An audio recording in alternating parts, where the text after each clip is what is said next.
Florida is getting some much-needed help to deal with the backlog of Zika tests. The Centers for Disease Control and Prevention is sending 7 laboratory technicians to help process Zika tests. More equipment is also being rolled out.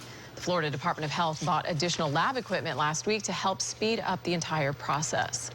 As the number of cases continues to rise, so does concern about the Zika virus. Governor Rick Scott spent the week fighting for Zika funding that our state could desperately use. News Channel 8's Melissa Marino joins us now live. And Melissa, this is also hitting mosquito control departments, this funding crisis. Absolutely. As more people learn about the problem, things like this, standing water, demand to control it is growing.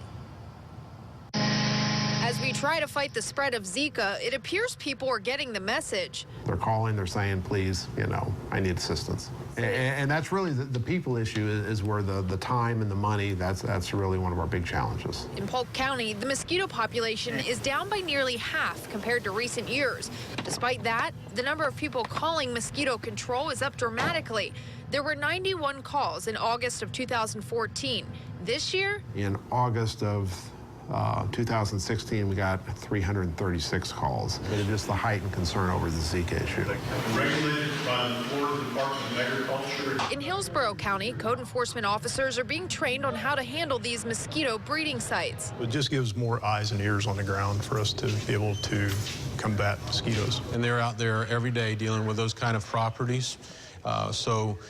We are the first responder to finding those kind of places that breed mosquitoes. This as the governor continues to plead for funding. He spent several days in Washington asking for more money to fight the virus. We're just the tip of the spear. So is it important to Florida? Yeah, but it's important to this country. It's a national and international issue. But our treatment process for the mosquitoes that carry Zika is different than the ones that we generally have problems with in the county. So additional funding from the state or the federal government will definitely help us.